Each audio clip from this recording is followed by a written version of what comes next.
personalities, leaders, achievers, captains of industry, innovators, masterful storytellers, creatives, and entertainers, all hosted by the master of the game. Yes, Royal Blackness, KKD. Master of the game on CTV. Oh yes, nuggets of inspiration and delightful treats for your enjoyment. Whether you love power, money, beauty, or fame, there's so much to learn from Master of the Game. Only in the place to be. The coolest channel, CTV. Hello and welcome to Master of the Game. My name is Darkwah, Kwasi Darkwah, and I'm delighted to be united with you today because I have somebody very special for you. His business is very simple. It's hospitality management. He leads people to welcome local and international visitors, provide them with pleasant experiences, including lodging, dining, events, entertainment, and even travel. He's the first ever Ghanaian managing director of the first ever 5-star hotel in Ghana, and his knowledge in this industry has helped to drive businesses, be they in hotels, be they in restaurants, be they in tourism, and now he's here to share his insights with us. I welcome to the CTV studios the one and only Mr. David Eduaful. Thank you, my senior brother, Kwasi. Good to see you, David. For short. Good to see you, David. Good to see you too. You're looking awesome as always. I have known David since 1992. Is it 1992? 1992, correct. 1992? Yes. But you were only working the night shifts at the time. I was a night auditor at the time. Fantastic. David here is the managing director of Labadi Beach Hotel, Ghana's first ever 5-star hotel. Still a fantastic 5-star hotel, which is making more profit and paying dividends to stakeholders and shareholders like never before. That's a fact? It's a fact. How did you get there? Kwasi, it's a long journey, but we are still there. And if I have to start, I started as a night auditor. I was 22 years old at the time. 22? 22, straight from school, from Accra Academy. I did my national service in the town called Noyem. Beautiful, serene area. And straight from national service, I got a job at Labadi Beach Hotel. Where did you so national service in Noyem, and then you came down to Accra? To Accra. What made you apply for a job at Labadi Beach Hotel? All right. I had a cousin, if I'm permitted to mention his name, Frederick Batplanche. He used to work at Novotel, which is now Accra City. I know Freddie very well. Yeah. So when I was in school, I used to visit him in Novotel, and I loved the ambience of the place. I loved the smell of the food and everything. And I said to myself, it's a nice place to work in. You know, he used to take me to their canteen, and of course, every young boy, you need food to eat. So I used to go there, and then he made sure they give me food. So I enjoyed the ambience of the hotel, and I fell in love with hospitality right there. So I said to him, if you get a job opportunity, let me know. But he moved on to Labadi Beach Hotel. And so the opportunity came as a night auditor, and he asked if I was interested. I said, why not? But the night auditing was a long shift, wasn't it? It's a long shift. You start from 10:30 p.m. and you finish in the morning at 7:30. So you take over from the late shift, and then you hand over to the morning shift. And did you get to sleep? That was a big question to ask, because when you work in the night, you don't sleep at all. But you try to catch some sleep in the daytime. So you are trying to change the course of nature. It's not easy to change the course of nature, because night is for sleep, and daytime you have to work.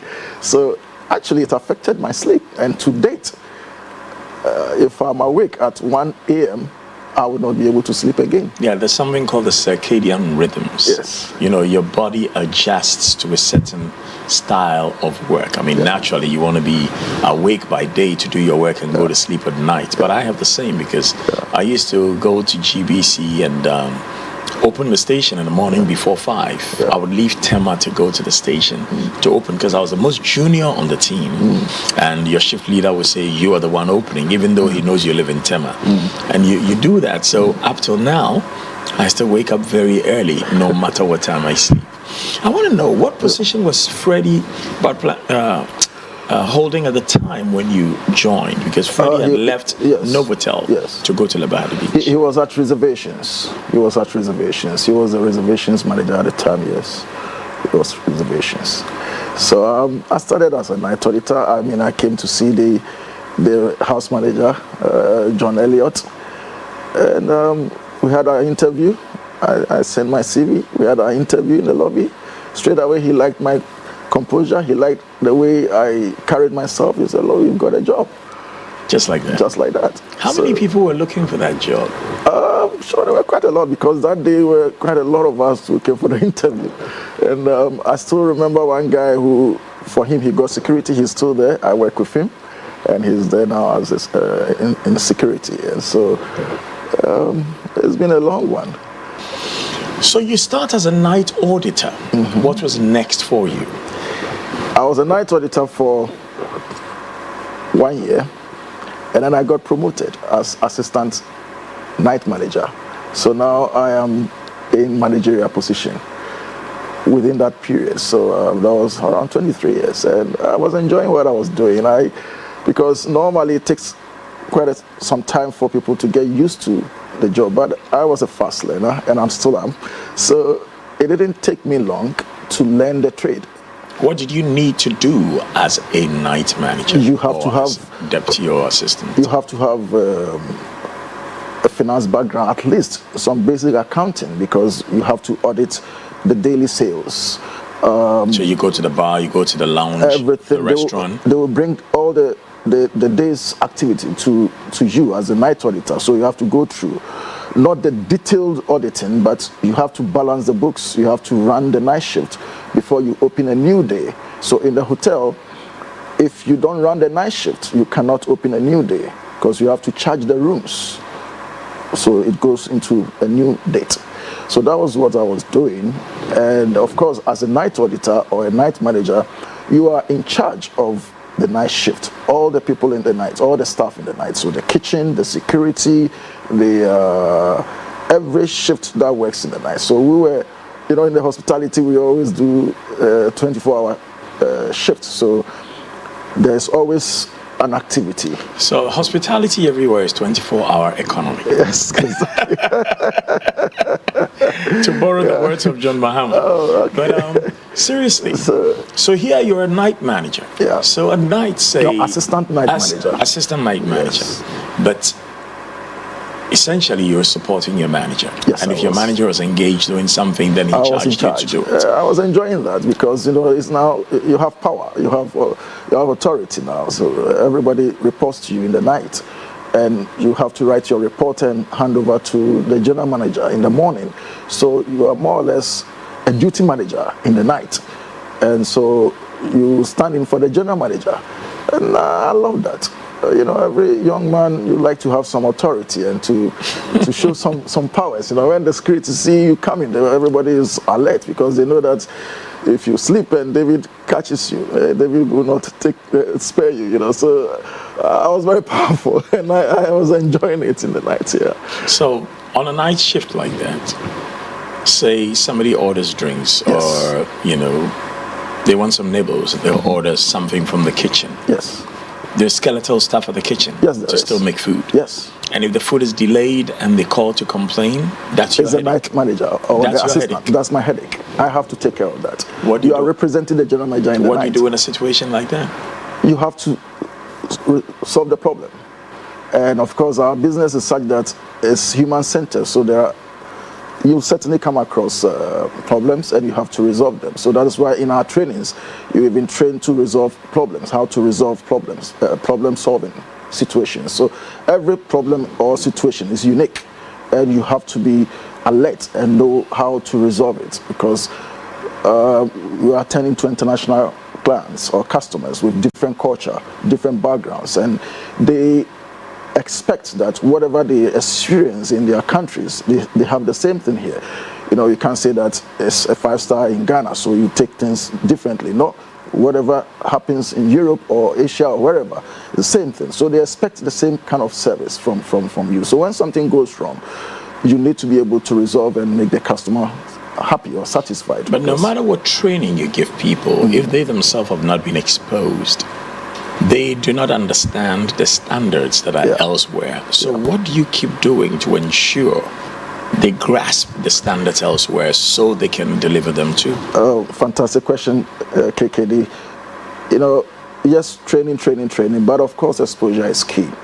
I remember when, Labadi started with Metropole Hotels.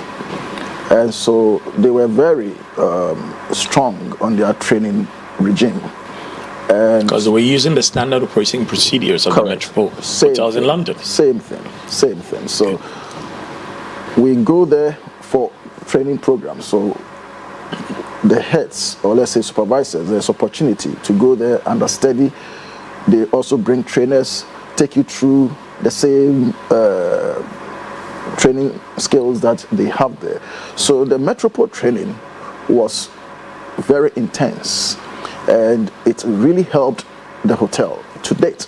And I will say that most of us who have been there from the beginning, that Metropole training is what carried us through to date. And it's a very powerful training because you have the opportunity to learn every department's job. It was a school on its own. So for instance, I was in the house department, so you even know how to do a waiter's job.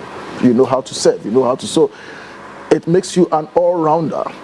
And so when there is any issue, it gives you that confidence and opportunity to be able to resolve.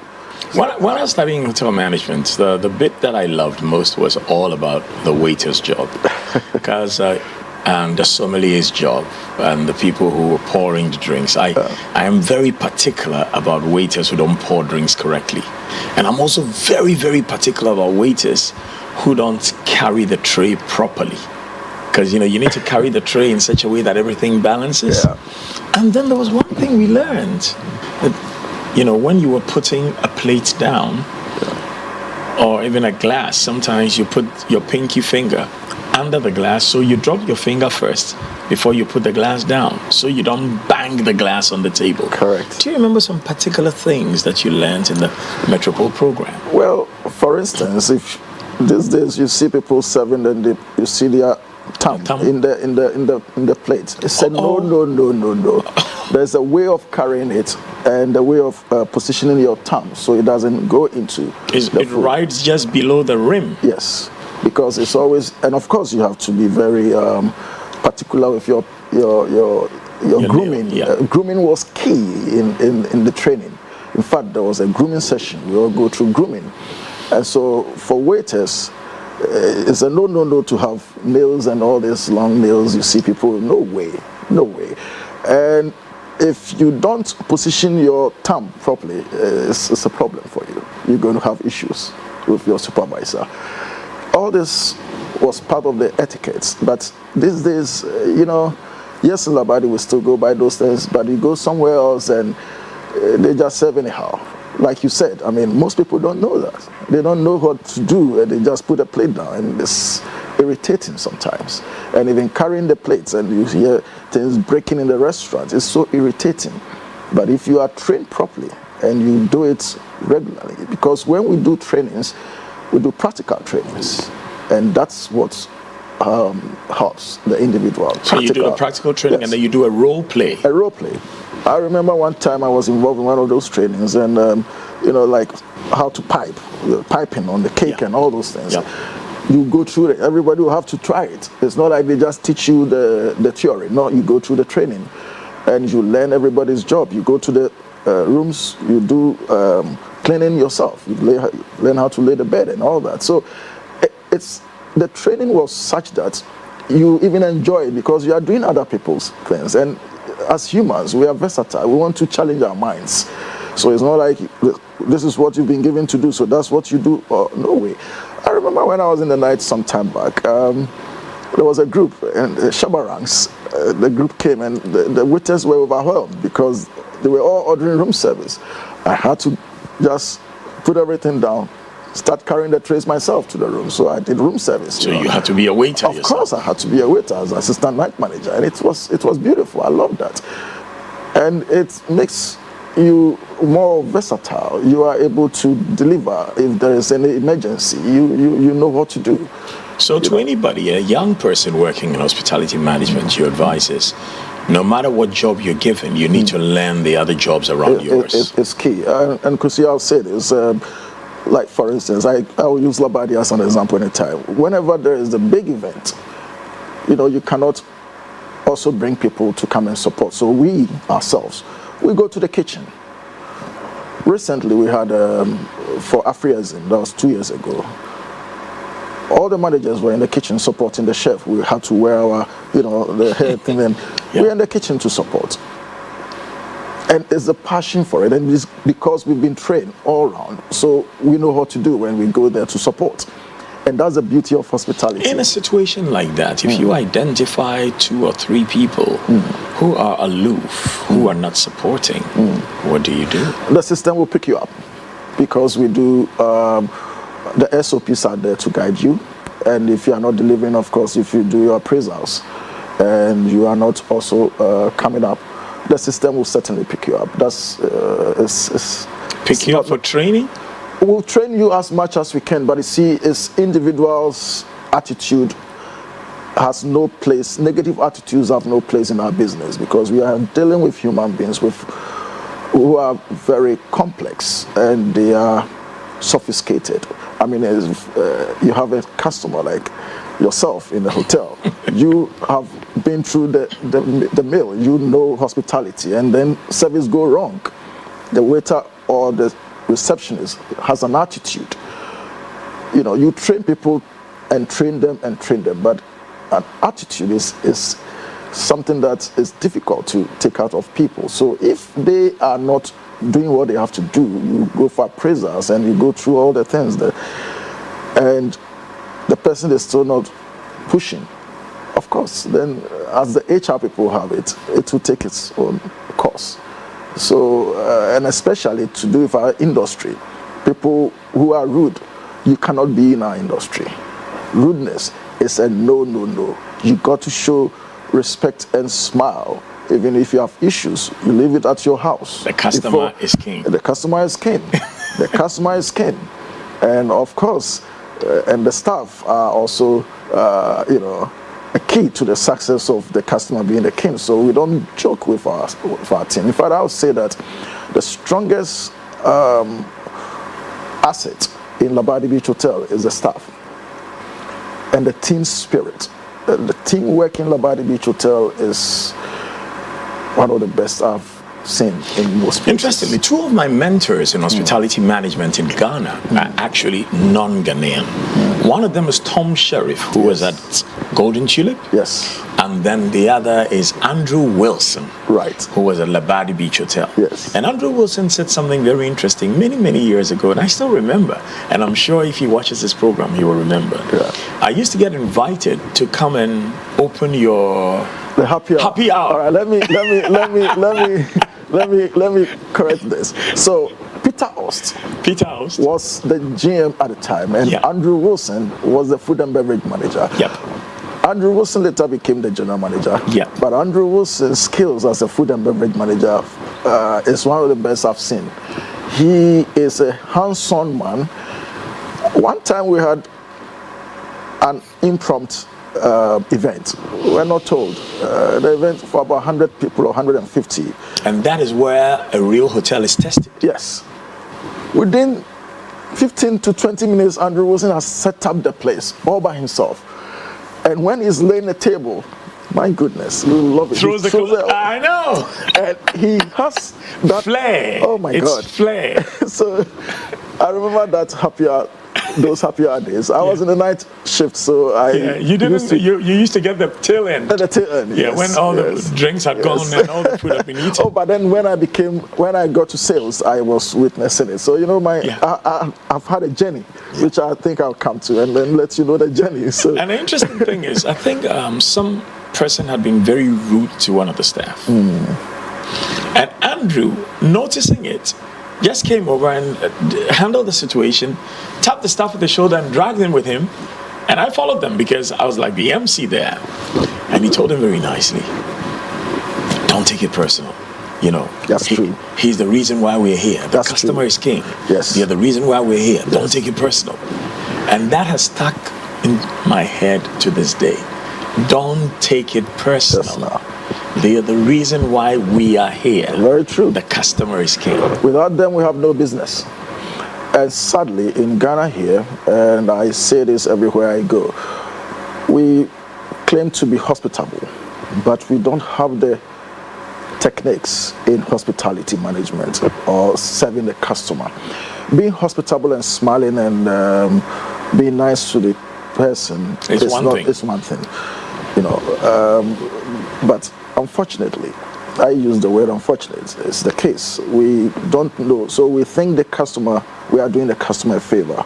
We're not doing the customer a favor. The customer is rather doing us a favor. True. And that's one thing that I've noticed when I go around the country. I mean, most of the facilities that I go to, they don't pay attention, and they think they are doing you a favor. You're not doing the customer a favor at all. Without them, you have no business. And so we take the customer service very serious in Labadi Beach Hotel, and also our staff, because yes, you have the customer, but if you don't take care of the staff as well, they can also punish you in a way. And if I say punish you, they are the ones doing the service. They are the ones facing the They are customer. the ones facing. They are in the line of duty. So the morale of the staff is very important. It's key. And you have to, as a leader, always make sure you motivate them, so then they go to the war field with some energy. Without that, if they go to the war field and there's no energy and they don't deliver, it comes back to affect the whole organization. So And the organization loses money. exactly so, because you lose quite a lot. Because if there's any negative feedback, It travels faster. it travels faster than the positive. You know, don't forget also, customer retention is more profitable than just going in for every time you go for new ones. So if you have one customer who comes every time, and in Labadi we have customers who always come.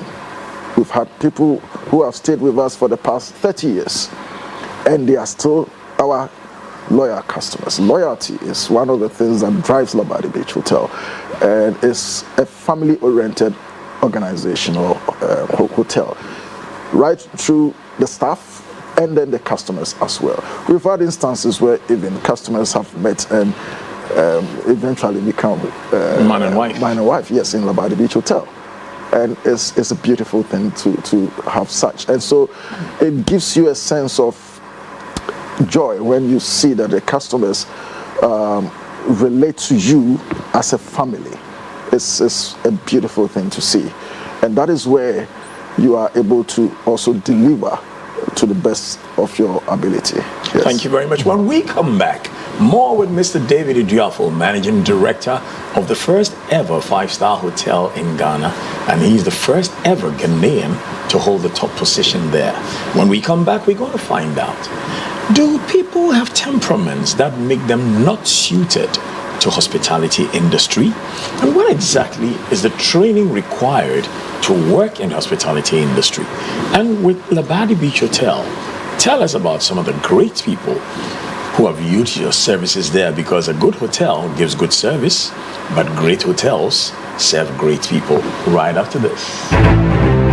The discerning audience, the knowledgeable, the stylish, and the classy get together to enjoy Master of the Game. Master of the Game brings you distinguished personalities, leaders, achievers, captains of industry, innovators, masterful storytellers, creatives, and entertainers, all hosted by a Master of the Game.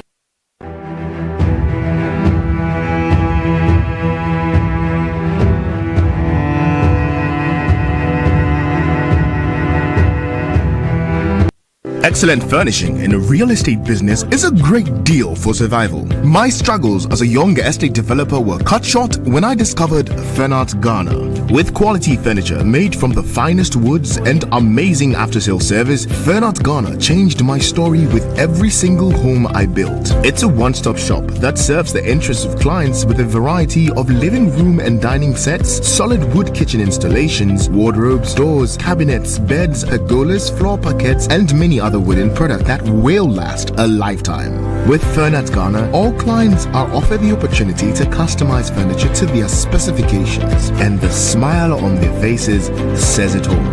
Thanks to Furniture, now your home can look beautiful with furniture that would last for generations. Visit Furniture Ghana today and share my story. Locate us at Yaniba Estate, Osu, Accra, or call 0303 966 085 or 055 278 4097. Think wood, think Furniture.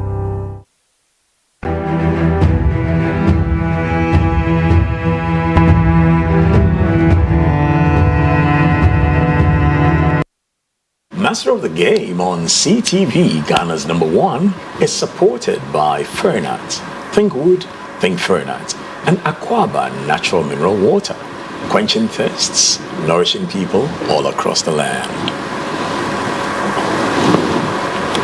Now, the question is, people have different temperaments. Some are able to work on them, some just not able to.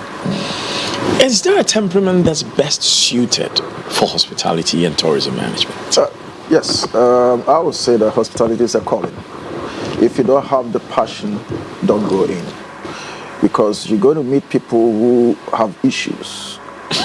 Oh, yes. Some people come to your establishment with their issues. Yes. People come there for different reasons. For business, for leisure, for recreational activities, for just to take off some burden off them. So it's a holistic environment. So if you work in a hospitality establishment, you have to have the passion for it. Without that, you won't survive. You won't survive. So training, yes, you go through training with people, but attitude is difficult to page attitude with training.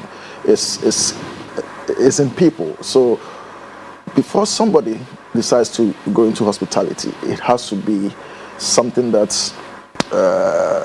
they are pregnant with the passion to deliver a service. Service in this form or by itself, if you don't have that quality of human-centered, if you don't have love for people, if you don't have love for people's temperament or people's issues to solve their problems for them, you have no place in hospitality. I say this because you can even have a situation when somebody can even have a marital problem and come and cool off in the hotel, and they need people to talk to. I've had that severally. I have a colleague of mine, and I always call her counselor. Maybe I'll mention her name. She's called Irene. And she was the reservations manager when Frederick Planch left, and she is now the house manager. Yeah. You will find her counseling people. You'll find her even praying with people. We do all sorts of things. People think it's just a job. It's not just a job. You have to have that passion in you to serve people and to take off their burden, because it's not just people coming for business, sleeping in the room and going. You meet somebody, you greet a person and you talk to the person, somebody can just open up to you. And assuming you don't have that passion or you don't have that love for people, you will not be able to help the person. Not to say that you go into people's personal lives, no. But if somebody has an issue and the person is pouring out to you as a hospital, because it's a home. It's a home. It's a home away from home. Thank you. It's a home away from home. I'm not saying that it's like, no, once in a while you get things like that. And you have to rise to the occasion, because they are seeking sort of help from you to make their stay grand. Sometimes people come. I remember one time there was a guest who left something in the room, and we had to ship it back to this person. He was thrilled because he was not expecting that we'll get it back to him intact. And it happens a lot of times, assuming that you don't care. So let me use the word, you have to care. Yep. Hospitality is such that you have to care. You have to care for the people there that you are taking care of. You have to care for the environment, everything in totality. It's a holistic approach. It's a 360 approach in our business. So temperament, you have a negative one, I'm sorry, but you cannot work in the hospitality industry. You're reminding me of some of my notes when I was studying hotel management. It says you must have humility, but you also must have audacity. Yes. Because, the humility to take the order, listen attentively, repeat back the order, so you got the right thing before you go and bring it. Yeah. And when you come straight back, tray held high, serve correctly, and treat them with dignity. Yes. But first, you yourself must be dignified. Correct. Because some waiters think the humility is about acting like ball boy. No. Ball boy. No. See, that's what I was coming to. That it's not just, you see, you have to be knowledgeable. See, that's where I said, in Ghana, we think we are doing the customer service, or most of the institutions. You have to be knowledgeable. The techniques of hospitality. If you are not knowledgeable, you will not be able to give the quality service that is expected of you. Correct. You got to be abreast with time. You got to know what your product is. If you don't know your product, it makes it difficult for you to sell. You are selling a 5-star product. Yes. So you are selling a product that should make people feel like a king. Correct. Even if they are not a king. Yes. And whoever they are, you must serve them with the same standard. Yes. It has to be across. As we say in Kyei, in our business, you have to serve everybody equally. It doesn't matter whether the person is a presidential suite or not. You have to serve everybody equally. You can never tell who is going to be a VIP the next time. We've had guests who came in as nobody. Let me use the word in the contest, and then the next moment he's the president of a country. Yes, it happens all the time. Or the next moment he is the CEO of a company. So if, assuming you didn't take good care of that person and now he's a big person somewhere, you've lost out.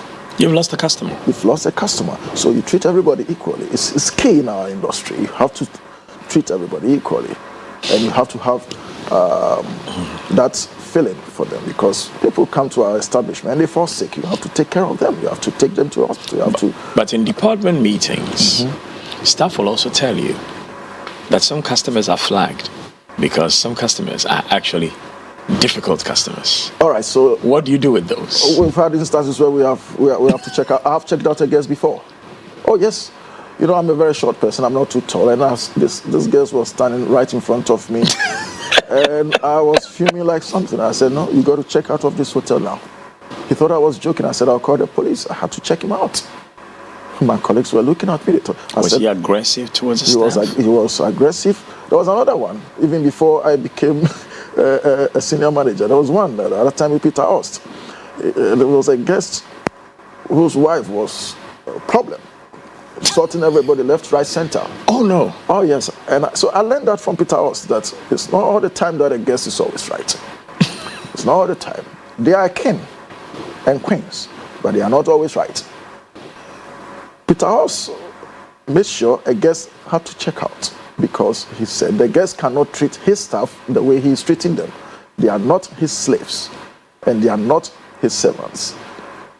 We are serving him as a customer, but that doesn't make us a lesser individuals. So he checked them out of the hotel. Yes, he didn't waste time in doing that, because he's been monitoring and monitoring. So one morning he really had to do what he had to do. And I have done that also before. I checked out a guest. That was a fraudulent guest. And I had to check him out. A fraudulent one? Yes. He thought maybe he thought we're idiots. I don't know what he was thinking, but he tried to be smart on us. With a credit card issue, I checked him out. I had to check him out of the hotel. I said, we don't want to see him here again. A white guy. So we face all sorts of things, but in all that, you have to weigh the balance and know exactly how to approach each situation. There are some situations that demand that you deal with the guest straight on. Some too, you have to investigate and find out what exactly. So it's a combination of factors. It's a combination. Yeah. In England, there was a situation where in certain bars, it was found that some of the staff were actually aiding and abetting guests who were doing fraudulent deals. Yes. In the event that happens here, and I believe some have happened here that you may know of, what is the managing director to do? Okay, so some time back. Do you hand your stuff over straight to the police? Or do you deal with it? If it has to be, yes, why not? I've had a situation, and Andrew Wilson was the general manager at the time, and there were some things happening, and I was the house manager, and I had to fire all the staff at the front office. One day. I know that story. Yes. Do you want to tell it? Well, no, because I think other hotels can learn from this. Yes.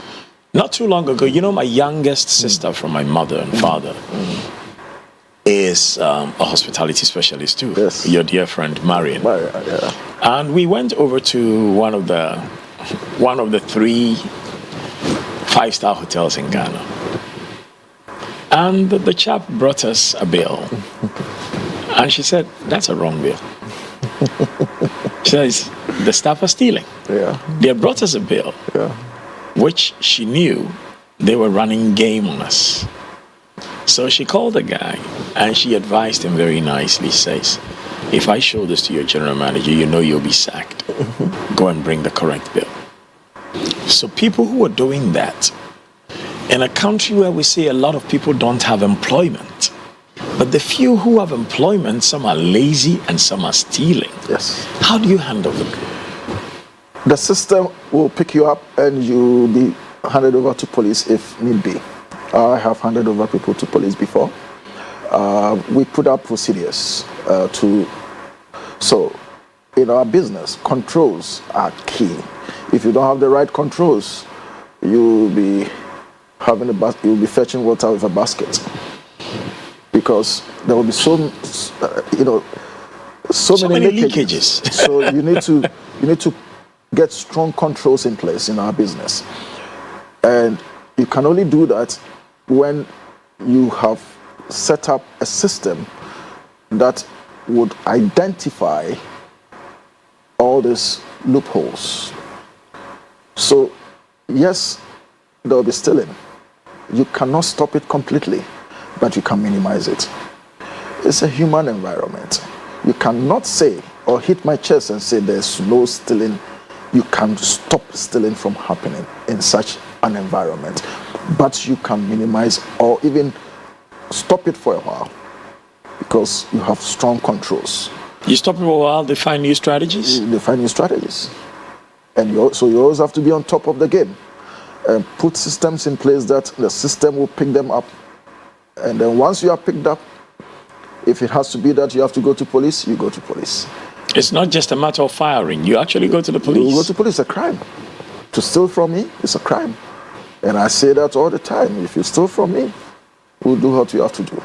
And so stealing has no place in Labadi Beach Hotel. But if you find yourself stealing there, too bad, we'll certainly deal with you. There's one thing I find adorable about Labadi Beach Hotel, the cleanliness. Yes. Very, very neat hotel. I must say other hotels are clean too. But it is as though managers never walk past dirt at Labadi Beach Hotel. No matter how high they are. It's a culture. If they see the dirt first, they pick it up first. It's a culture. If I can bend and pick up a litter, why not you? And I bend to pick litter everywhere I go because, sometimes people just put things down and, especially smokers. And I always say smokers are so inconsiderate. They don't care where they drop the cigarette butts. I worry where their fumes go. So I see a cigarette butt, I'll pick it up and put it in the bin. All right? And not just me, it runs across the organization. And I don't sit in my office anyway. I'm not an office person. I go around the property every minute. And so and I always tell my team, if you walk past later and I find that you pass by. Because you can find it on CCTV. You will be in trouble. And it's a fact, you will be in trouble. Because that means you don't care. But if you think of it really, this should not be something that is institutionalized in a business. It should be part of upbringing. It is very true. Upbringing. Upbringing. And talking about upbringing, I remember one thing that I always learned from my mother, even before I joined hospitality: clean as you go. My mother will finish cooking and you will not find any dirt in the kitchen. So as she is cooking, she is cleaning the kitchen, she is clearing. I didn't know this. It's called clean as you go in our industry. So you are very, very right on this. If you have a bad upbringing, it affects you even in your career. Some people are generally filthy. They don't care about how things are done. But some of us are very particular and meticulous about how things should be done. And that is what helps in the hospitality. But do you know what you get called if you're meticulous and you want things to be done properly? They call you a pain in the derriere. That's what they call me. Because my housekeepers would not like to see me come because they know I'll pick up something and they'll have to. But it inures to their benefit if you point out these things to them. Are they aware? They are aware, they appreciate it. They appreciate it, but they know that, hey, the man is coming on. So everybody is making sure everything is in the right position and how it has to be. Of course, it shouldn't be like that, but we are human beings, and you cannot take that from humans. Humans always want to relax, and then they want to, see the big brother watching before they start to kind of do things in the right way. Now I want to move into the area of Andrew Wilson, food and beverage management, food and beverage service. Yeah. How powerful is the role of food and beverage in the hotel setup? Food and beverage for me is the key to the success of every hotel, not just the rooms. Food and beverage speaks volumes of a good hotel. Mind you, you can have a gold mansion, and if your food and beverage is nothing to write home about, you may not have customers in your hotel.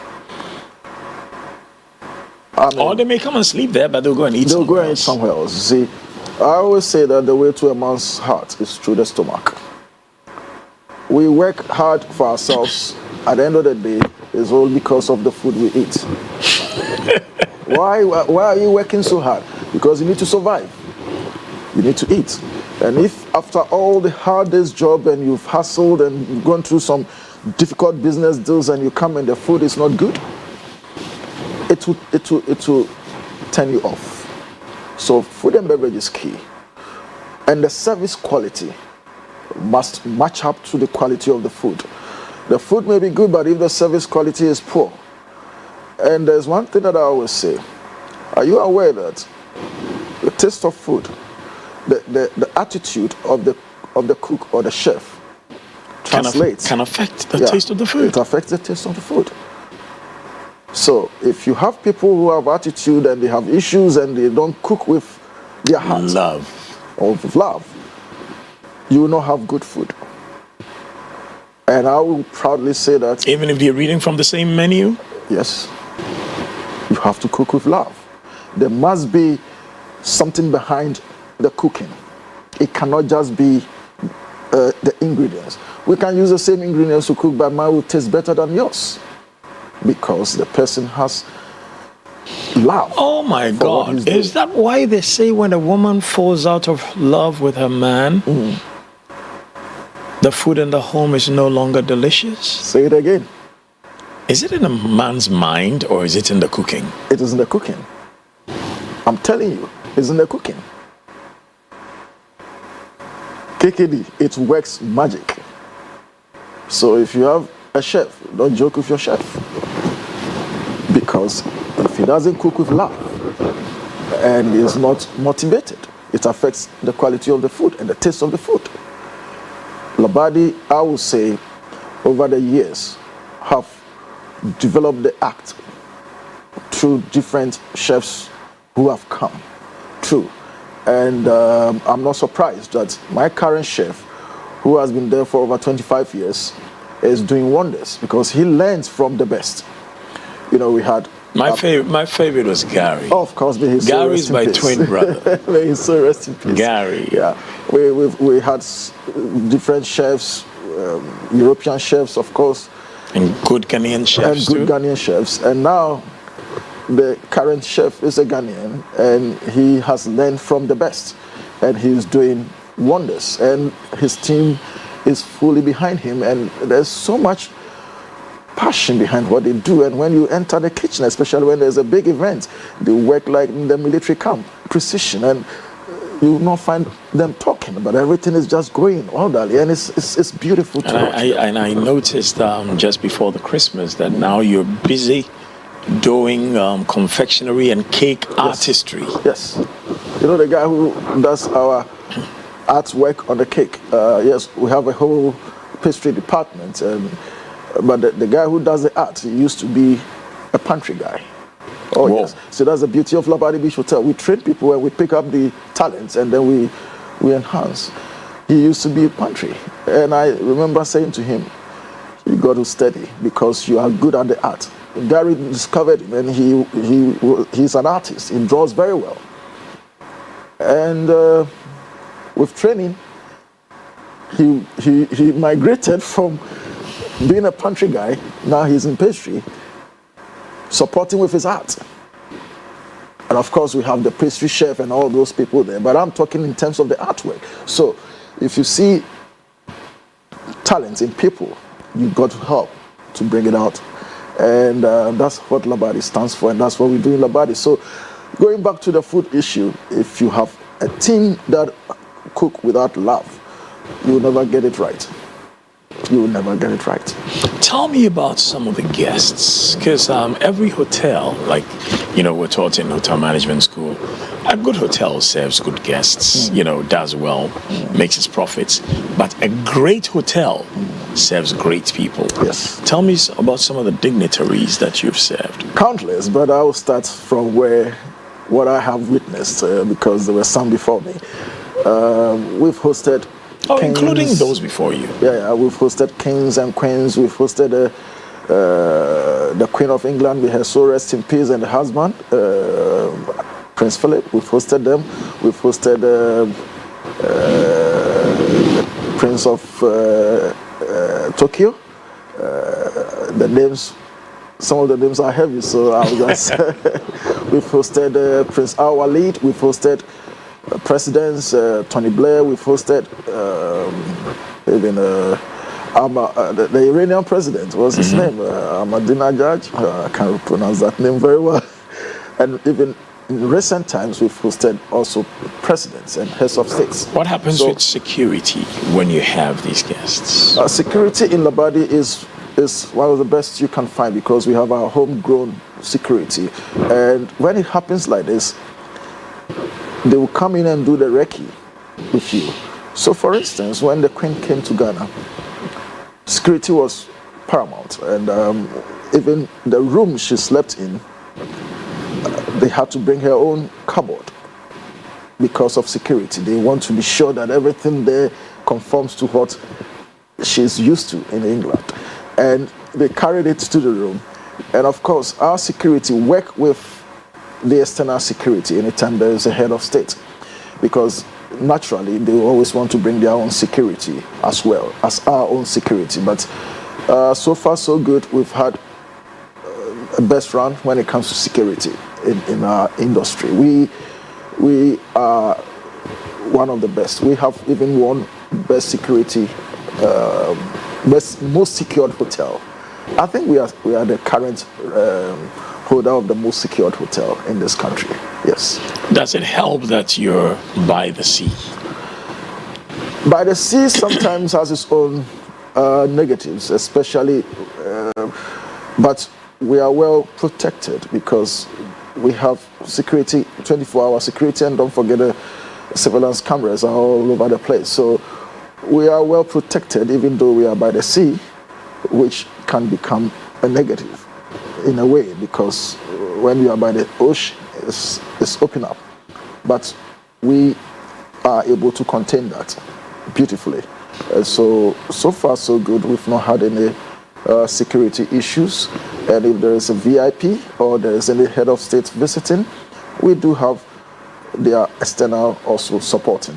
Recently, I think over the past 2 years or so, there have been events right next to Labadi Beach Hotel on the beach side that could compromise security at Labadi Beach Hotel because of just the overflow. The footfall is very high, and the overflow comes into the hotel. Yes. How do you manage that? Well, I'm sure you are talking about the Polo Beach Club. Yep. Yes, so that's been dealt with. It's in court, so I wouldn't like to say much about it because we are handling it in the courts. Yes, so I would like to refrain from any comment on that. Yes. Fantastic. Now we want to come to in-house events at Labadi Beach Hotel. You have had some of the most spectacular events there. In fact, one of them was actually one member of your staff's party. Oh, Zara. It was Zara Gate's party. I mean, that was impeccable. You know, done in the style of the Marie Antoinette, the setup, the delivery, the service, the food. I mean, 7 courses. Fantastic. Tell me about how you get to deliver events so well at such high standards. Do you bring people in from other organizations, or is it all in-house? All right, so it's twofold. Decor is done by external parties, but otherwise the rest of the activities, be it food, be it service, is all in-house. So mostly we work with very top-notch event people who know what to do. And I remember there was one event as well, I'll come back to the Zara one, but there was one event that we did for Hapag-Lloyd, and they wanted a theme that will blow everybody's minds off. So we got the event planners involved, and the theme and the decor was out of this world. So it's like the whole of the Omanyi Hall became like the shipyard. And if you enter, or when you enter there, you will not realize that it's all artwork and it's a decor. And this is what Labadi stands for. We go the extra mile to get it done for you. So we always find out what you want to get out of the event, what you want to achieve, your motivation. So we work with you so that if we know which event planner can do A to B, whichever. So then we work with them, and they come up with a beautiful setup. And the customer-facing person for that is somebody from conference and banqueting? Yes. Yes. And then conference and banqueting takes the brief, yes, and then takes it back to FMB. Yes.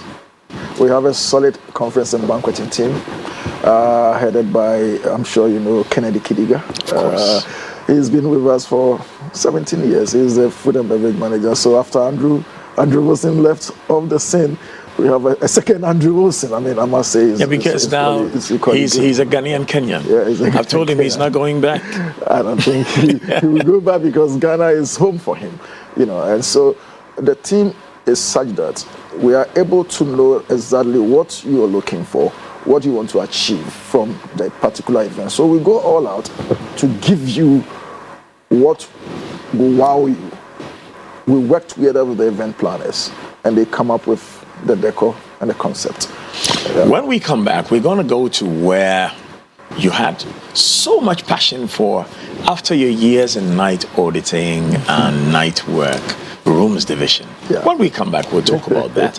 And we'll talk about why prices of rooms in hotels in Ghana are so high compared to places in Europe, even in North America. Okay. And then we'll go into your upbringing and your education right after this. Okay.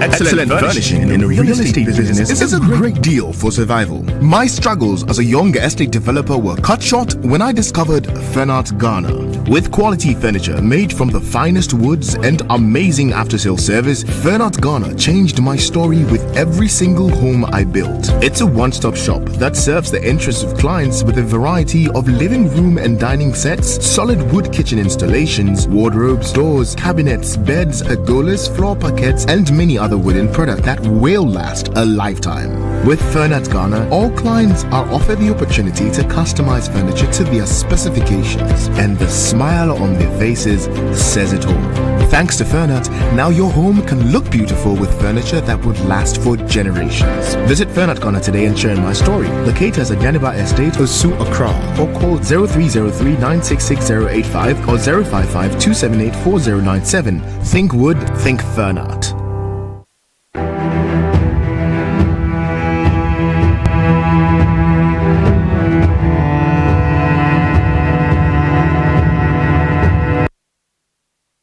Salaries are not that high.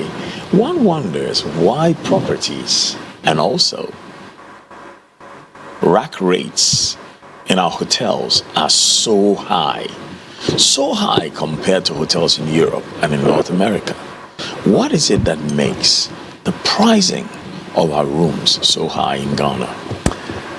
It's sad to say that it's the perception that as we always say, perception is real most of the time.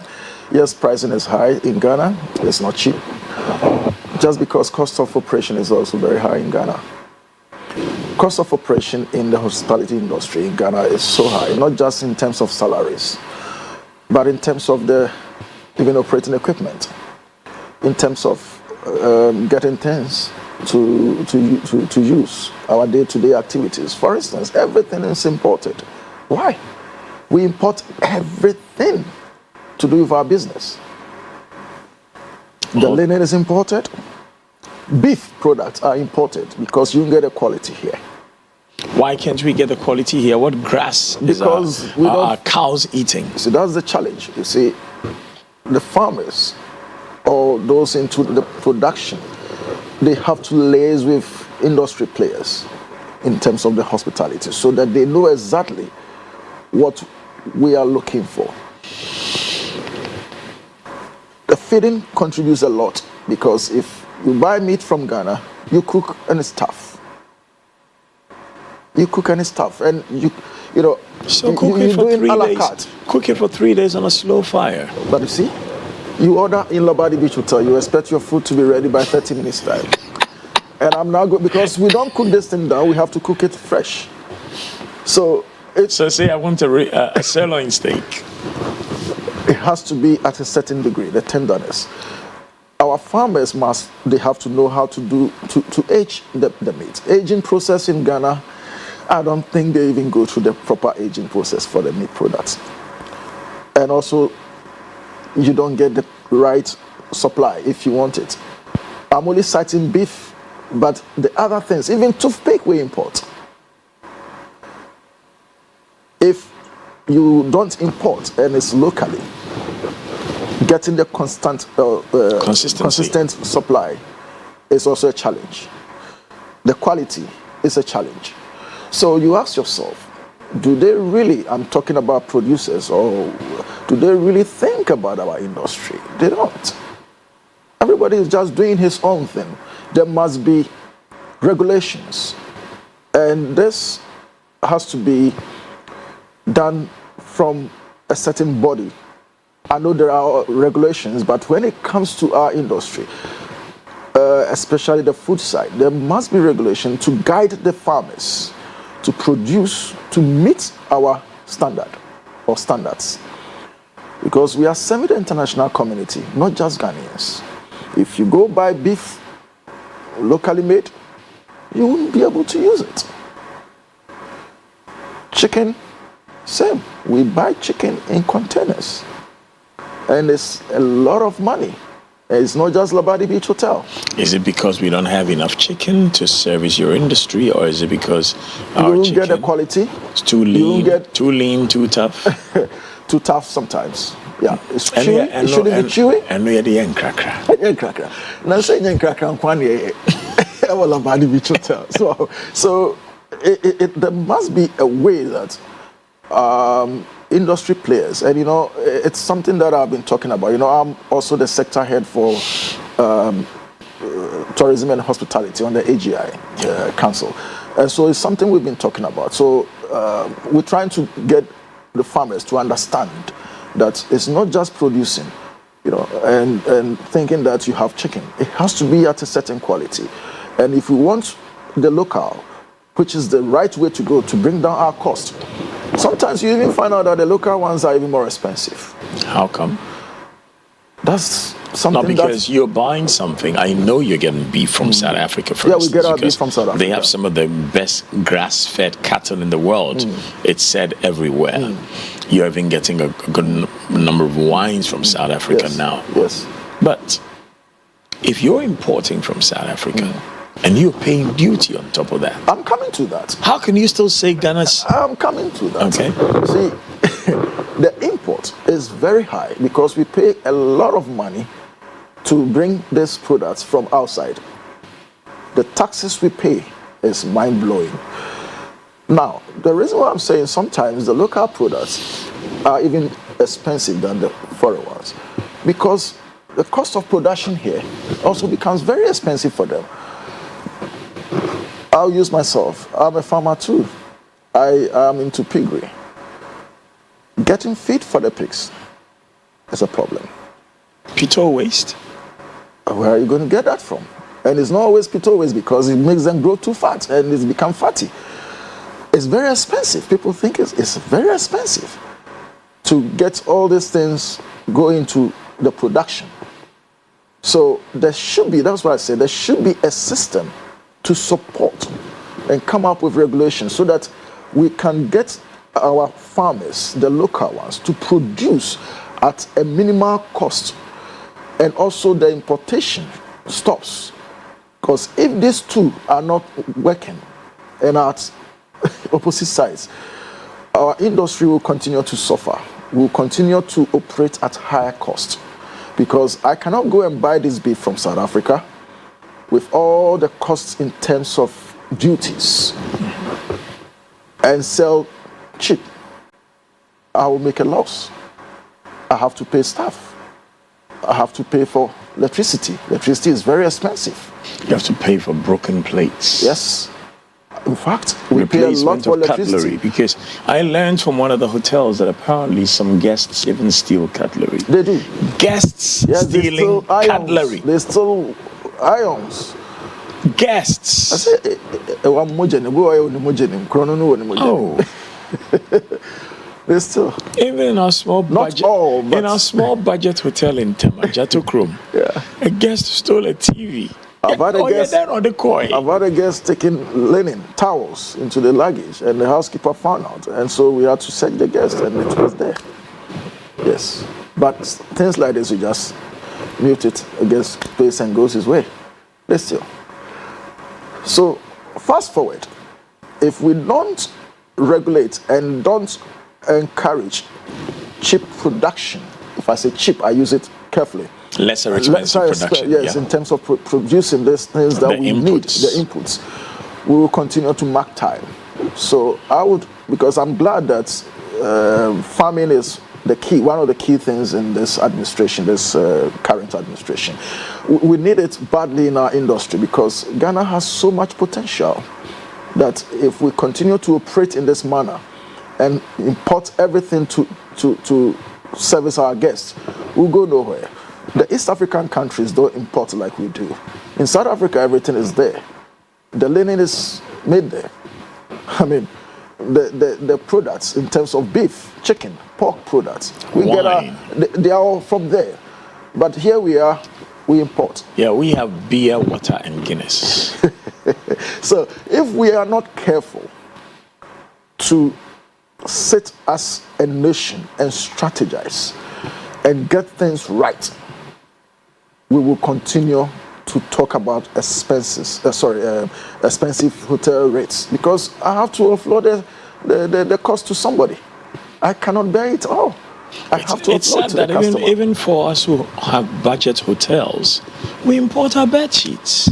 Because you can't get any high thread count cotton Yes, you can get bed sheet You can here. get here. You have to import. So how do I compete with a hotel in, say, Turkey? How do I compete with a hotel in, say, South Africa or Kenya? Ibiza. You know, because they get it done locally. And it makes it easier.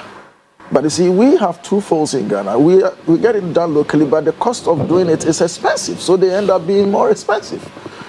So we need to look at all these things as a country. I'm glad that the government has announced that they are going to do tax reforms, because the taxes are also killing us. So we are hoping and praying that these reforms are done faster. In other places, to help us. when you go to a hotel, it's just one or two taxes. One I think tax. They put everything Composite. there. Composite and tax. how they share it when it gets to the exchequer, we don't know. This is how we should look at it. In fact, that should be the way forward for this government. So to if look it is at. 10% tax, you know Yes. it's 10% tax. Yes. Bam. You go elsewhere, you are told this is what you pay per day, so they calculate it and you pay one time at the front desk. You get a receipt, and that's the tax you pay. You don't pay tax. You pay tourism levy, you pay national health insurance, you pay everything in total, which is about 22.5. So you see, it makes business expensive. And the customer also feels it, because you have to offload. The customer is the one paying anyway. So if a hotel charges you only 100 cedis, yes, the government has taken 22 cedis, Yes. 50 pesos Yes. in tax. Yes.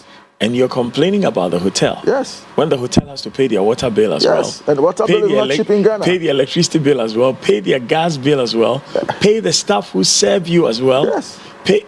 And the water doesn't flow constantly. I have to sometimes buy water in tankers, because Ghana water, they close the taps and you are in trouble. So And then you have to use your generators as you have well. to use the generators as well. See, so cost of operations in the hotel industry is very, very expensive in Ghana here. It's not competitive compared to the other countries. So essentially what you're saying then is, for the local tourists, yes, using the services of a hotel is a luxury. it is a luxury. That's why we are not able to charge local. Somebody will ask, oh, so how much do you charge Ghanaians? How can I do that? Because I'm How not much being do you given charge? What's it like? Ghanaians. I You just know, say- it's just a Ghanaian rate. You know, but I can't do that. Elsewhere they do for the locals, so that we encourage domestic tourism, which is the way to go. But here in Ghana, because I'm not being given any subsidies. But it's mad when we do that, Yeah. because look, two friends of mine, one from Sweden, one from Ghana, Yeah. went to the Buri Botanical Gardens. Yeah. The papa obeji omusikana. Yeah. Tuntum no ono so eti Sweden. I say wo betia say, but bro ni betia say. How do you do that? How do you do that? I think some places they do that. No, but that's wrong. That's wrong. They are for locals. And That's wrong. yeah, That's wrong. which is not the right way to do. Well, we have staycation rates to encourage the local participation or local patronage. We do that, staycation. Yeah. So not to say that it's a cheap rate, but at least to give Ghanaians also a feel of what we have in this country. So we try to meet the Ghanaian halfway in a way, but the government must also meet us halfway in terms of our costs. If that is done, prices will come down drastically. I can assure you of that. You see, your business, Labadi Beach Hotel, the first ever 5-star hotel in Ghana, and today Movenpick, as well as the Kempinski, Yeah. you are at the top of the food chain Yes. in the hospitality management business in Ghana. Do you ask what exactly the tourism levy is used for?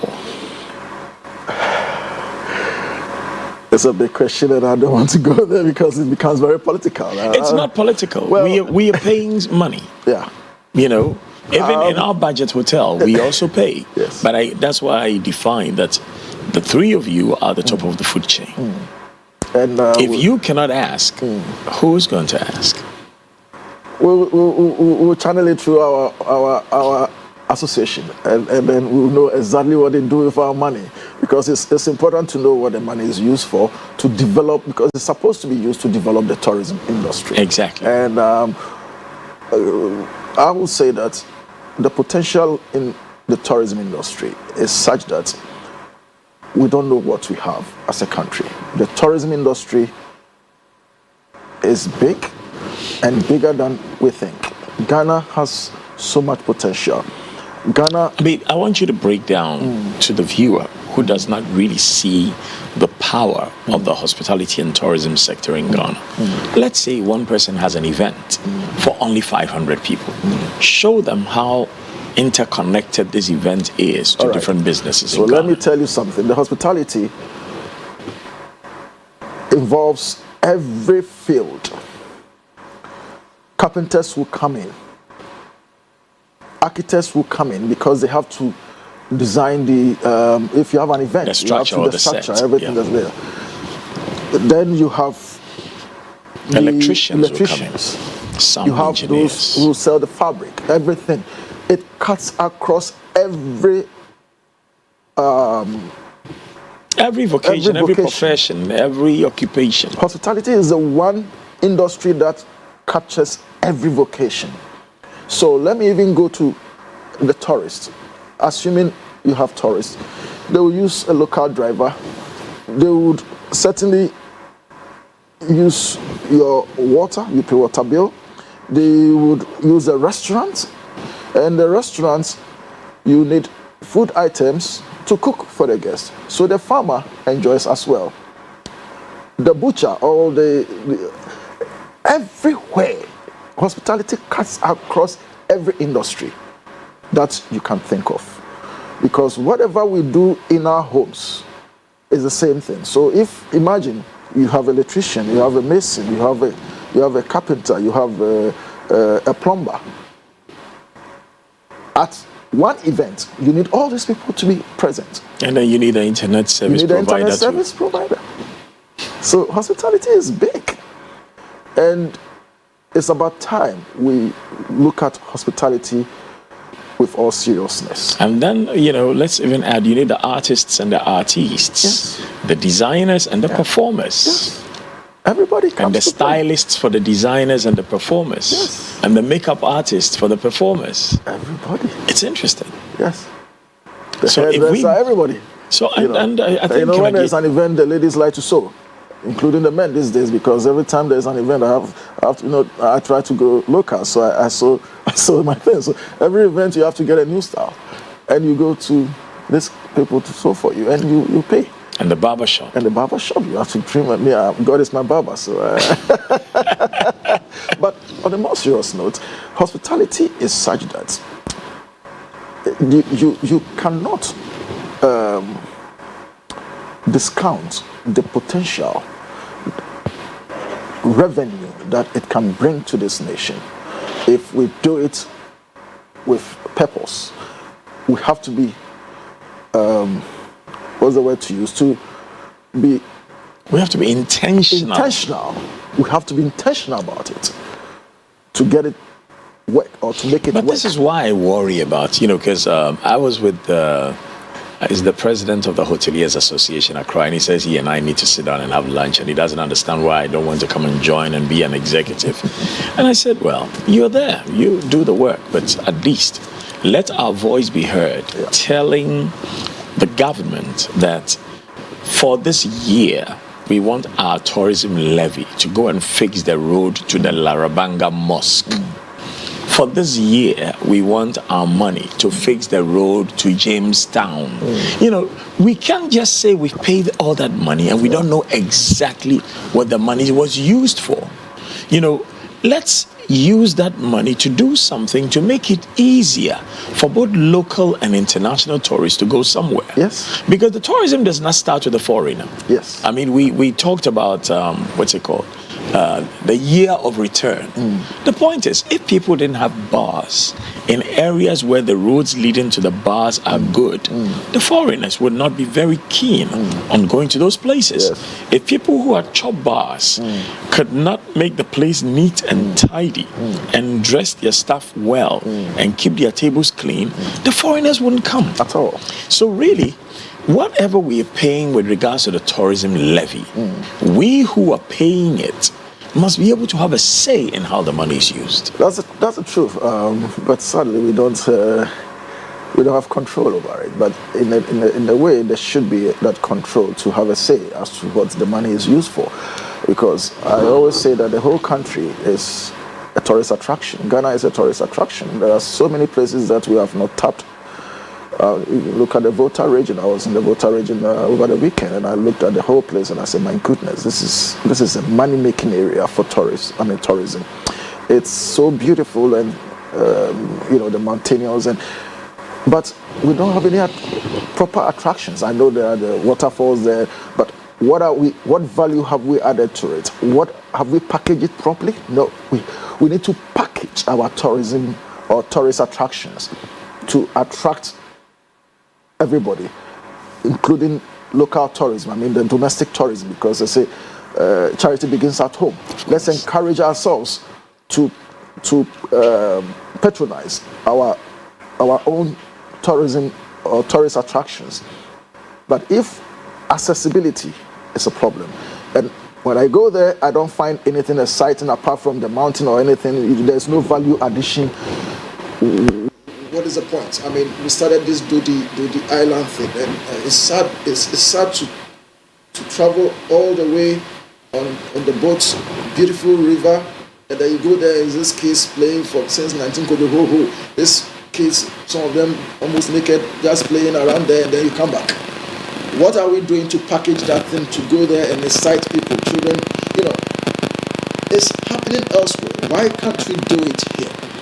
Look at Dubai. We all get up and we go to Dubai. We pay money to them. It's all artificial. They created it. What have we done? Since so many years we did Kakum. How many Kakums do we have? See, Sun City in South Africa. It was created. The plan is big. Most of these game reserves were created. Fortunately, we've had one private man trying to do his own, which is good, but we need to have a holistic approach about our tourism. And I can assure you that the money in tourism can surpass our goal.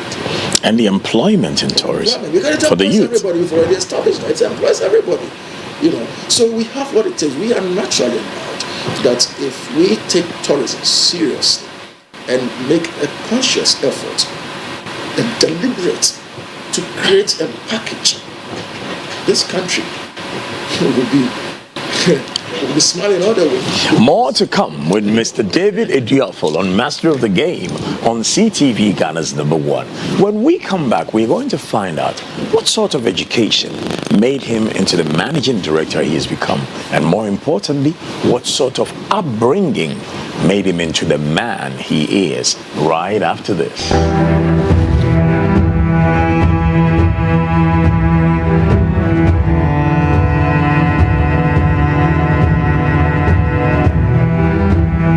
Excellent furnishing in the real estate business is a great deal for survival. My struggles as a younger estate developer were cut short when I discovered Fernart Ghana. With quality furniture made from the finest woods and amazing after-sale service, Fernart Ghana changed my story with every single home I built. It's a one-stop shop that serves the interests of clients with a variety of living room and dining sets, solid wood kitchen installations, wardrobes, doors, cabinets, beds, pergolas, floor parquets, and many other wooden products that will last a lifetime. With Fernart Ghana, all clients are offered the opportunity to customize furniture to their specifications, and the smile on their faces says it all. Thanks to Fernart, now your home can look beautiful with furniture that would last for generations. Visit Fernart Ghana today and share my story. Locate us at Yaniba Estate, Osu, Accra, or call 0303 966085 or 055 278 4097. Think wood, think Fernart.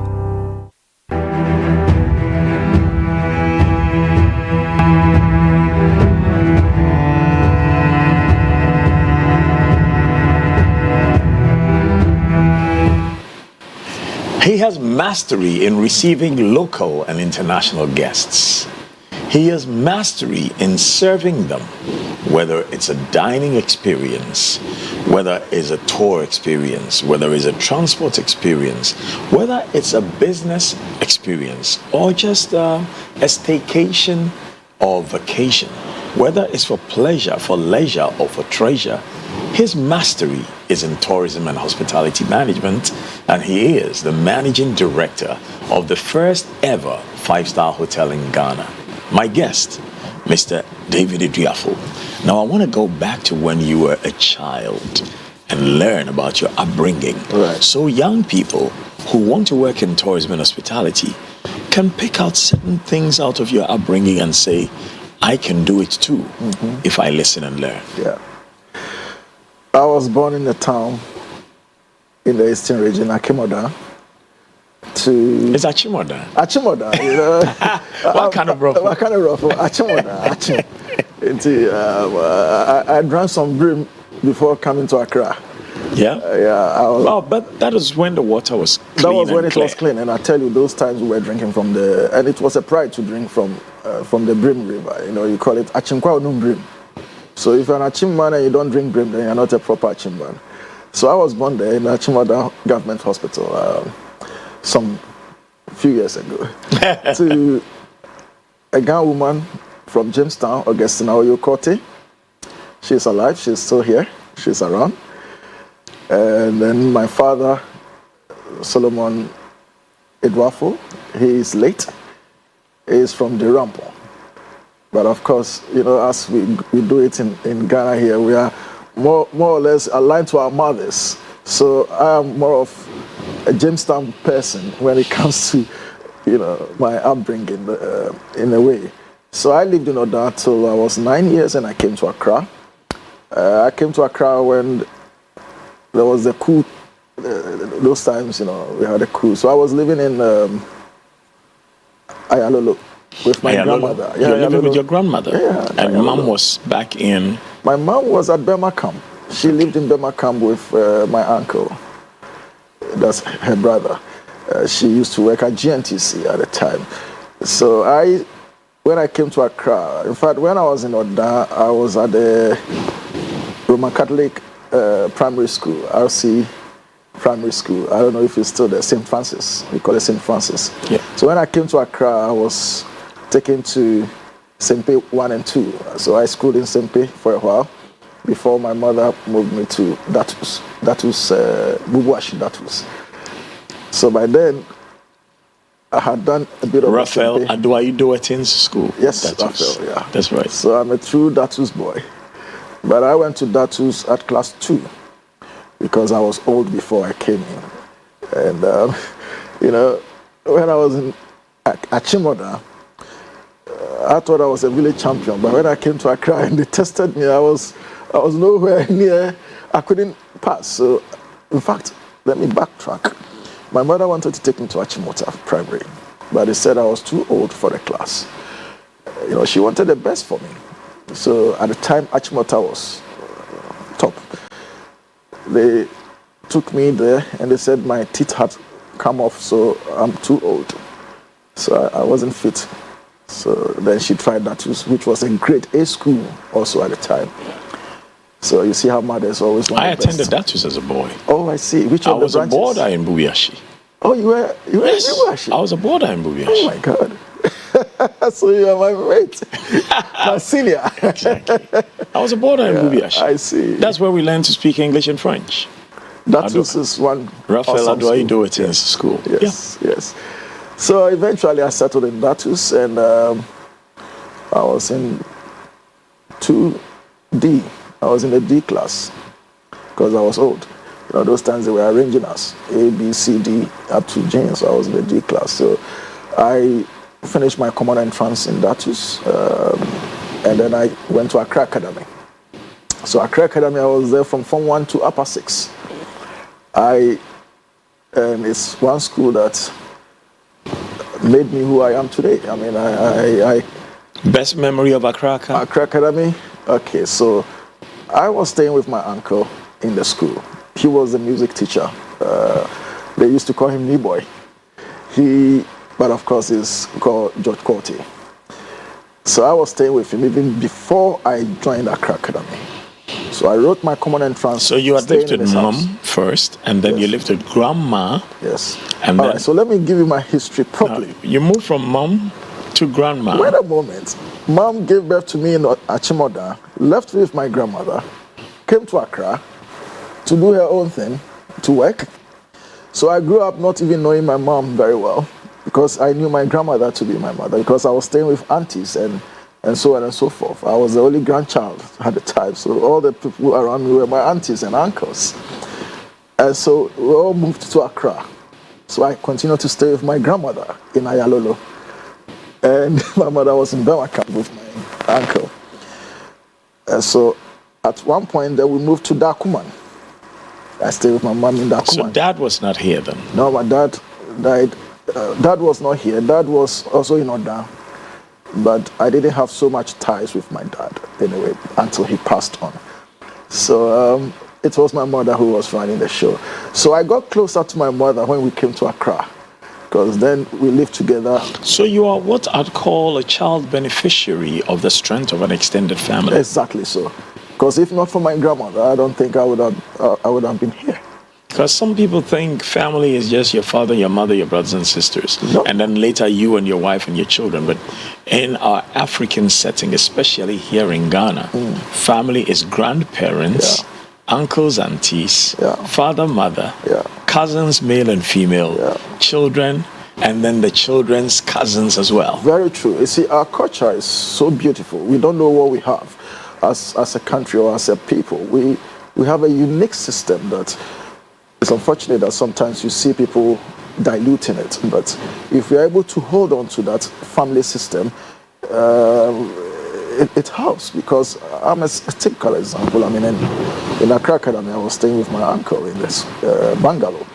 And so that tells you a story. Even though, yes, my mother was in Accra, I lived with my mother at Alajo before, but the trekking from Alajo to Datus was becoming a challenge. It was, and I was walking from Alajo to Bubwashi.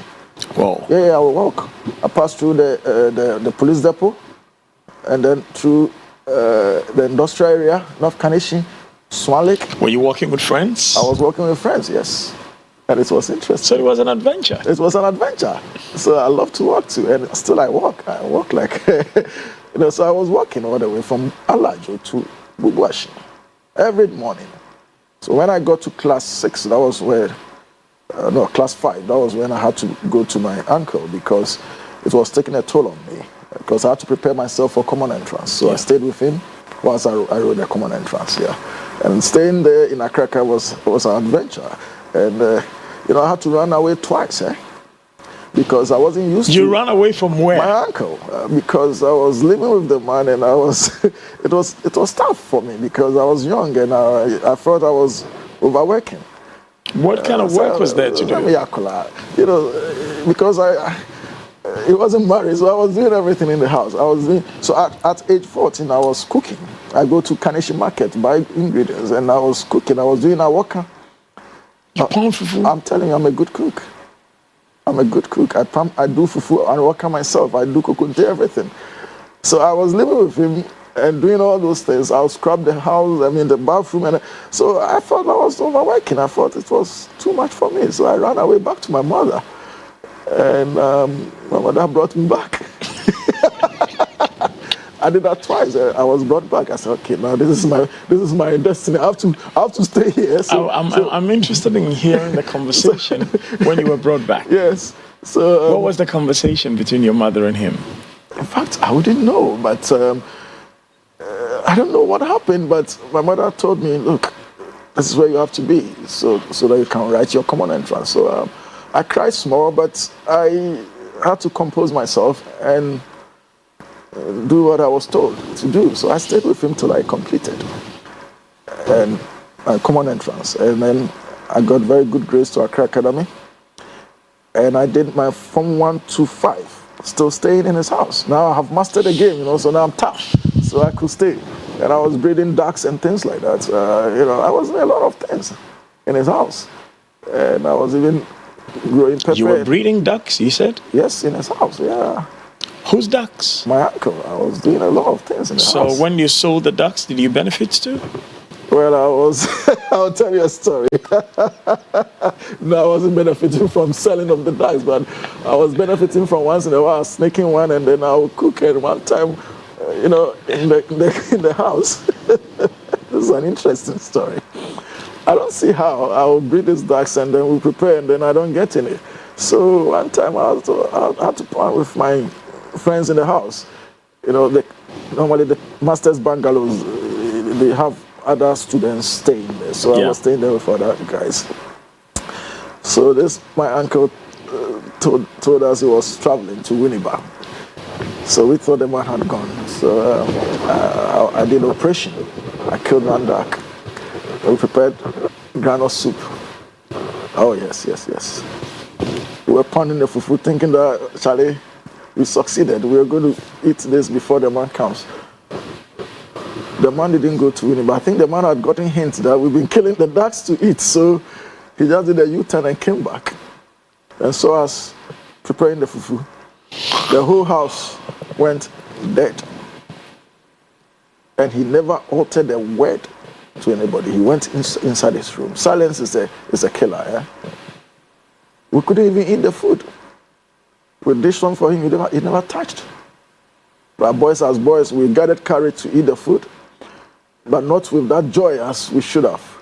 So that the man will say, so you guys, when I'm not around, then you'll be killing the ducks to eat the ducks. Those were the times, those were some of the fun memories that in Accra Academy. So, did you play any sports when you were in Accra? I was in the cultural group, not sports. I was in the cultural group. I did a bit of drumming and dancing. Yeah, I did that. I wasn't allowed, so to speak, time to go out. Okay. Because I was staying with my uncle, and I had to do all the house chores. So I never had opportunity to go out to play with friends. So I didn't learn any sports. It's only recently that I tried to do a lot of sports as I'm growing rather. That's interesting. Well, you become quite a social person in adulthood. But still, not too many friends. Yeah, not too many friends. You'll be surprised. So I got to the sixth form, and then now I have to move to a boarding house because now A-level time. So I felt it was time for me to go to the boarding house. So I got up, I applied, and I got. So I stayed in there until I completed school. And then I did my national service. And I Who went was straight paying to your fees? I was on the CMB scholarship. Fantastic. I got paid by the farmer. My school fees was paid by the farmer. Yeah. Cocoa Marketing Board scholarship. From Form 1 to Upper 6. For brilliant students. Yeah. And it helped. It helped. But of course, my mother was paying the other things to do with school. I mean, certainly has to support. So you finish Accra. What happens now? I did my national service, and then I went straight to work. And that was your first job? My first job. Labadi Beach Hotel. Labadi Beach Hotel. And you have stayed with one company. For 33 years. Like a Japanese man. Yeah. Because they find a company they like. Yes. And they say, what am I going to look for elsewhere if I can give off my best here? And if I give off my best here, they will also give off their best to me. So they are not always looking for the next increment to run away. Yeah. But you were offered jobs elsewhere when you were at Labadi Beach Hotel. A lot. I had a lot of offers. I had a lot of opportunities to have even traveled out. But I had this conviction. I felt strongly that this was the place for me. Even one time, I had opportunity to have moved to Movenpick when it came. The general manager, was Chase, he used to be a general manager before he moved to he sat with me, had a chat. He said, look, looking at your the trend and looking at your movement, you are good at Labadi. You have better opportunities. And as if by prophecy, here I am today. So he told me straight, David, I know you, I've worked with you before, I would have loved to work with you again, and because I like your work ethics, but Labadi has more potential. That's a good man. Yeah, he was a good man. Because he could have just stolen you from there. No, he told me that. At that time, they had a container as officers. I remember. I crossed his leg. We were having a chat because I knew him. He even promoted me at a point when he was in Labadi. So I knew him, and he also. But some of your colleagues left because Andrew Eduaful was senior to you, correct? Yes, he was a sales manager. And I recall Leaford Kwasi was junior to you? Yes. Yeah. No, Leaford was guest relations manager. I took over Leaford's job as a guest relations manager. So really, Leaford was also senior to you? Yes, he was senior to me. I met Leaford. And many of your colleagues, because I have a history with Labadi Beach Hotel. I had my first wedding anniversary weekend at Labadi Beach Hotel. But Leaford is late, eh? Leaford passed away? Yeah, he passed away. You know, he went into politics. He was And he was running a hotel. Yeah, he passed away. I didn't know this. Yeah, he went to Raviko. No, but apart from Raviko, he came to another hotel, I think in the Ringway Estates. Yes, yes, I know that hotel. Oh, because I visited him there. No, we that's had true. lunch I together. know that hotel. I didn't know this. Yes. Oh no. And Andrew moved to Movenpick. Movenpick, yes. He was offered the position of Director of Sales and Marketing. Yes. And he knew he was going to be the topmost guy there, but the management wasn't fair with him because they said he was the director, but after he set the department up, then they brought an expatriate and put him on top of the director. So there's a challenge with this expatriate thing, you know, and maybe let me tell my own story here. With Labadi Beach Hotel, that's the one thing I have learned in Labadi. When we are good, we are good. So I was a night auditor. I rose through the ranks. I became assistant night manager. And then instead of me going up, I came down. This was a turning point, but I'll tell you a story. What happened? And you have to make this brief. I was demoted. Why? I'm coming to the why. It's a story that sometimes when I tell people, they open their mouths and ask, are you from another planet? I'm not from another planet, I'm from planet Earth. Because it's not easy to be told that you have to get something less. I had a boss, or a house manager called John Seagal.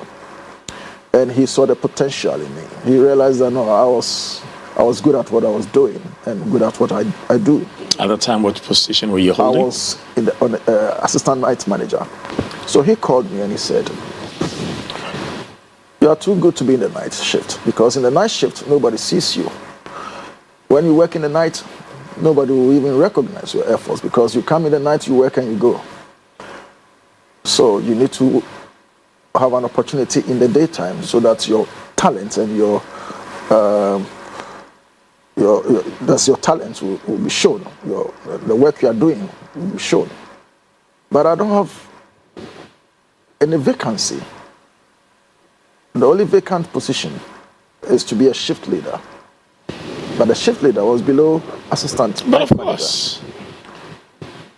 And besides, one, my position has been reduced. Two, the salary will not be the same. Who on earth would like to take a lower salary?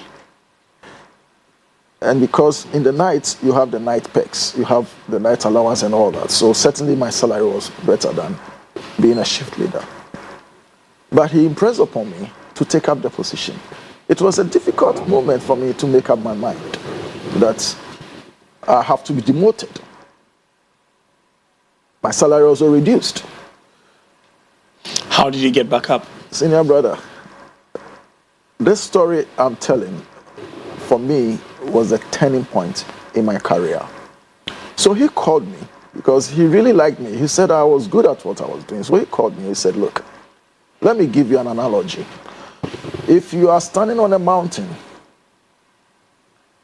and you see another mountain higher than the one you are standing on, and you want to go to that mountain, what would you do? Come down and climb the next one. You have to come down And climb the next before one. you can walk and climb that higher mountain.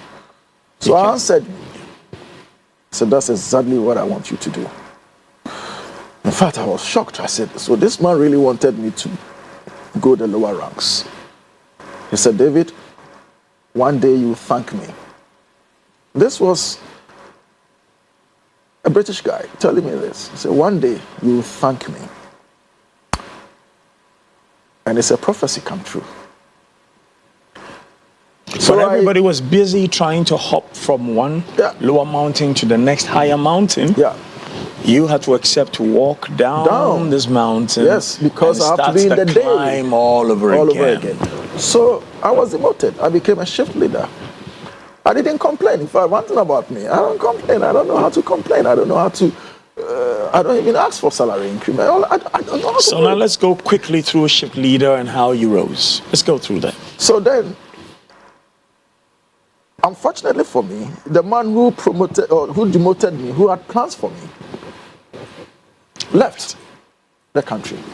So I was left on my own. But I didn't give up hope. I was doing what I had to do. I was working hard. And I was promoted as a guest relations manager. I was promoted.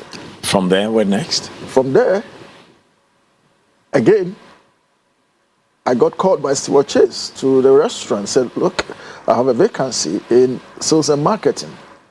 And I can see the way you interact with guests and the way you carry yourself and your smiles and all, you'll be good at sales and marketing. I said, let me think about it. They said, well, you have the time, just go and think about it. And I went back to him and said, I'll take the offer. So I took the offer as a sales executive. So that was when I started working with Eduaful. That was in '98. So I took the offer of a guest relations, as a sales executive. And I had to start doing courses on sales and marketing. I had to start doing courses to upgrade my knowledge in sales. But I wasn't a sales, I didn't do marketing. And then you went and did your executive MBA. So from there I got the opportunity to do my first degree. I did the opportunity to do my MBA. And all the time I got some promotions. So I was promoted to sales executive, and because of my role as night auditor and also as shift leader, I had the knowledge in rooms division. So there was opportunity as assistant house manager, which currently we call the rooms divisions manager, assistant rooms divisions manager. So I got that opportunity and I moved on to become the assistant rooms divisions manager. And there also, in less than a year, the substantive rooms divisions manager left. And I was left on my own. And I have to wrap up here. Okay. And this is all the trajectory that led you to gain all the little different experiences to become the managing director today. Correct. So I moved through in sequence. And thank you very much. Mr. David Eduaful is the managing director of Labadi Beach Hotel, the first ever 5-star hotel in Ghana. Thank you very much for joining us on Master of the Game, only on CTV. See you on the next episode. The discerning audience, the knowledgeable, the stylish, and the classy get together to enjoy Master of the Game. Master of the Game brings you distinguished personalities, leaders, achievers, captains of industry, innovators, masterful storytellers, creatives, and entertainers, all hosted by a Master of the Game. His Royal Blackness, KKD.